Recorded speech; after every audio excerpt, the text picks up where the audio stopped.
Welcome to the 240th episode of the Reading and Writing Podcast. I'm your host, Jeff Rutherford. Stay tuned for my interview with Gerald DiPego, author of Write, Find the Truth in Your Fiction. Stay tuned for the interview.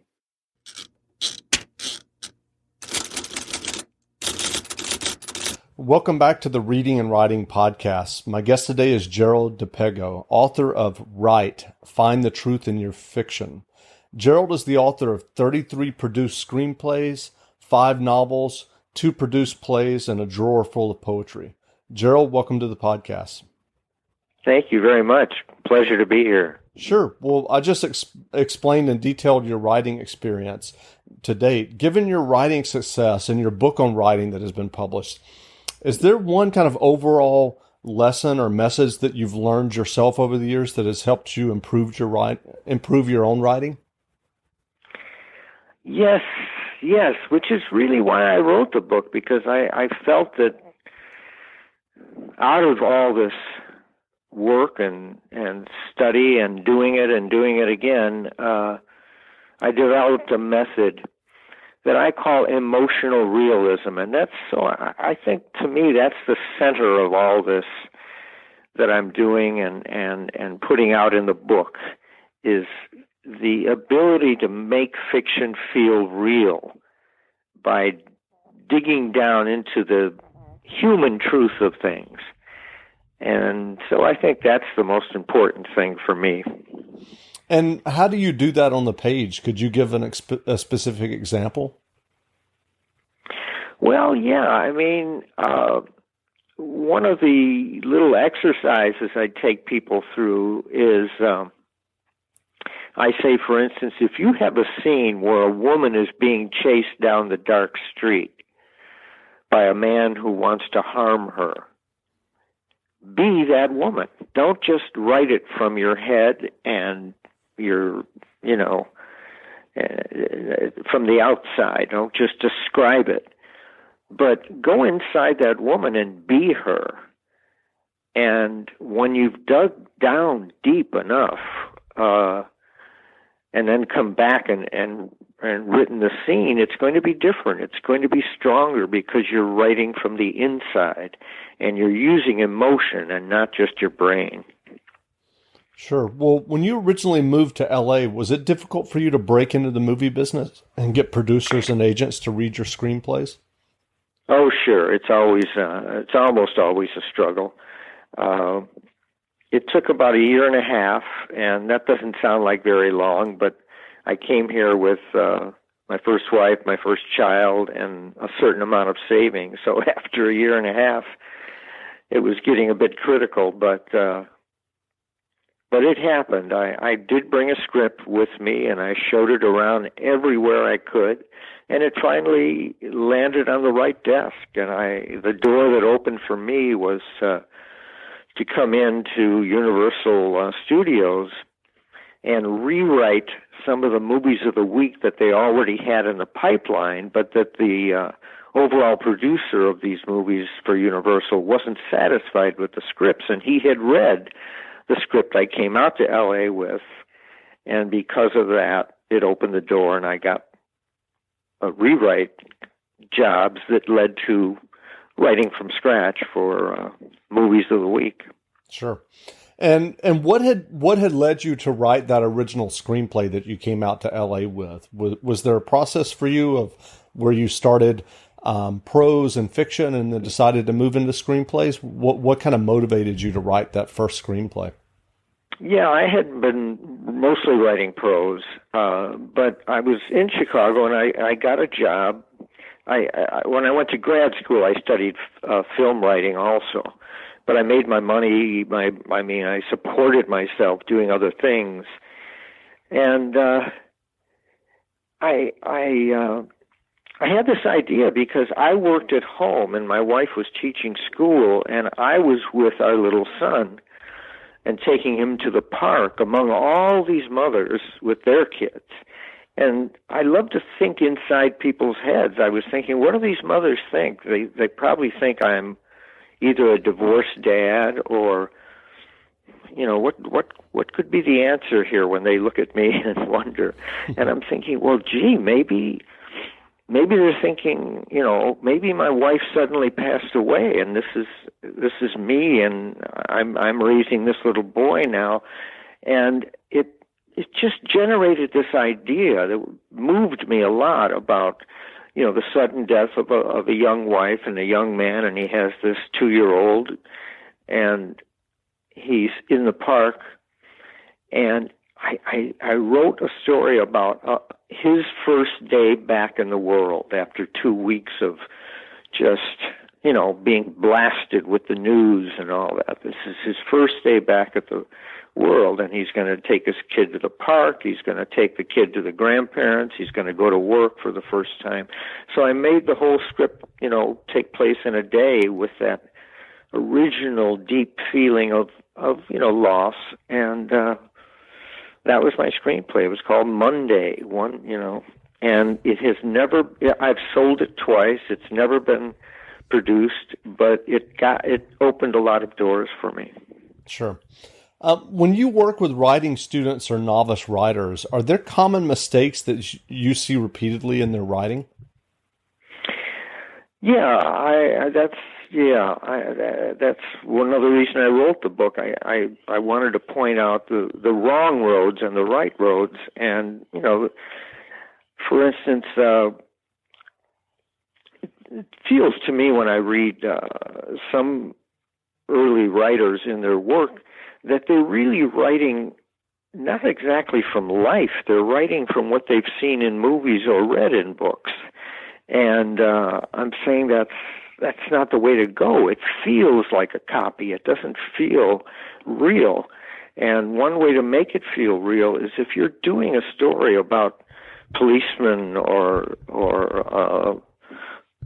people harvesting crops, go in among them, go in and see the world through their eyes, and you'll start writing with just the ring of human truth rather than information you've gleaned somewhere on the internet or whatever.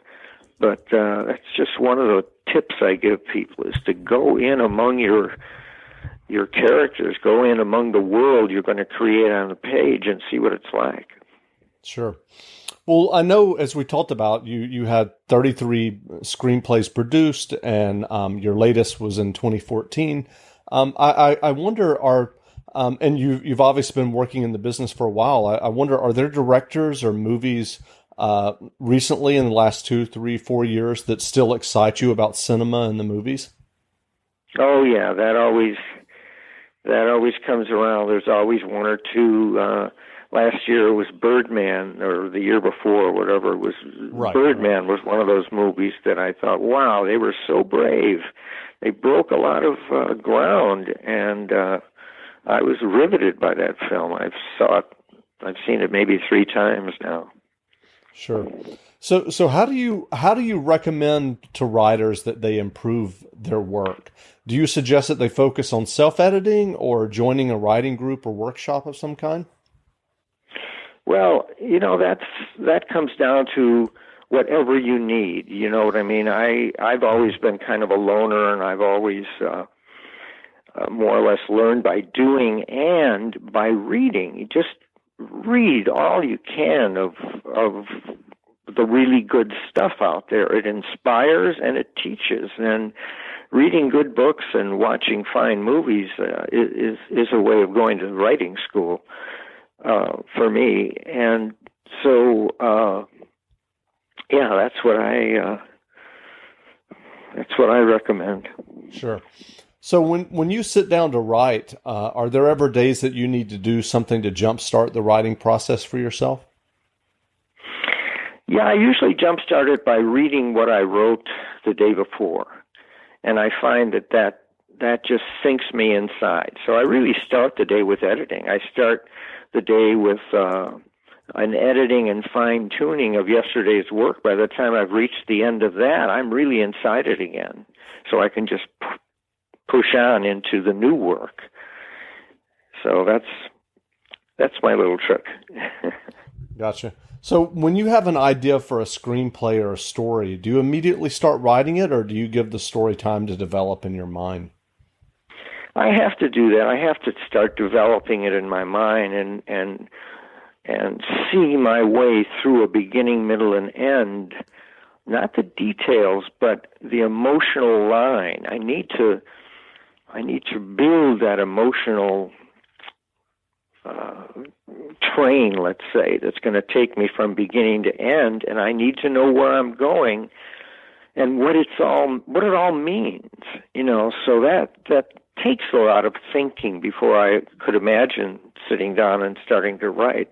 I mean, others may do it differently, but no, I don't trust that. I don't just jump into the writing until I know the depth of what I'm writing and the depth I want it to seek. Even if it's a comedy, I mean, I want to go inside and build it from the inside, and then I can begin putting it down on paper. Sure. And on that note, do you have advice or thoughts on outlining and plotting a story or screenplay? I used to be more particular about outlining. I used to outline everything, and I'm a little more seat of the pants now, I think because I've been doing it for so long. But to me, outlining is good in a general way or even a meticulous way, as long as you leave room for inspiration and surprises. An outline shouldn't lock you into anything. It's just a guidebook. It's just a guiding map. But you should leave yourself free for surprises. And you'll find whole scenes in your outline that you just jettison, and then a new scene will strike you. So leave room for all that, and don't be a slave to an outline. But it's good to work it all out, and along that process of working it out, you get a lot of ideas, even snippets of dialogue and jokes and the shocking scenes and the emotion. All that comes to you while you're putting it all together, and that's the gold. Sure. Well, earlier you talked about reading. Are there books and authors that inspire your own writing? Oh, yeah. Every time I read, there's just further inspiration every time. Most recently, Anthony Doerr wrote All the Light We Cannot See, and I read Ian McEwan's books, just terrific language, amazing language, and Sebastian Barry, an Irish writer, just great gifts, and it's a kind of training. Elizabeth Gilbert with The Art of Hearing Heartbeats. I mean, these are great learning platforms as well as great reads. Sure. What are you working on now? Well, I have on my shelf a couple of manuscripts of novels that I never published. And my favorite one, I'm pulling out and blowing the dust off of and saying, I'm going to tackle this. It's been 15 years.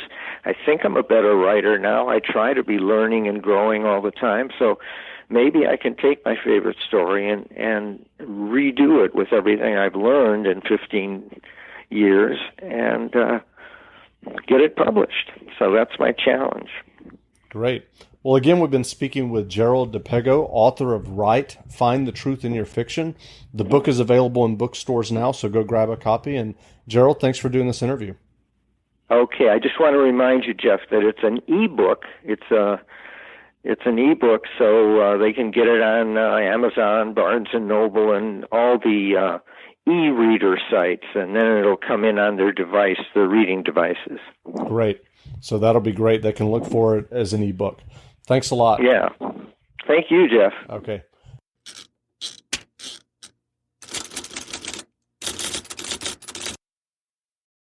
Tis the season for those irresistible ginger thins, cozy blankets for cuddling by the fire, and making home warm and welcoming. For one-stop holiday shopping, visit your local IKEA or IKEA-USA.com/holiday. Is that Dunkin's new holiday blend coffee? Sure is, because sometimes the holidays just call for Dunkin'. What's in it? A spark of holiday spirit? A cup full of holiday cheer? Your very own holiday shopper? Actually, all that, and notes of molasses and dried fruit. Just the warming blend I need for that holiday hustle. Sit through the holidays with the $2 medium holiday blend coffee at Dunkin'. America runs on Dunkin'. Participation may vary. Limited time offer. Exclusions apply.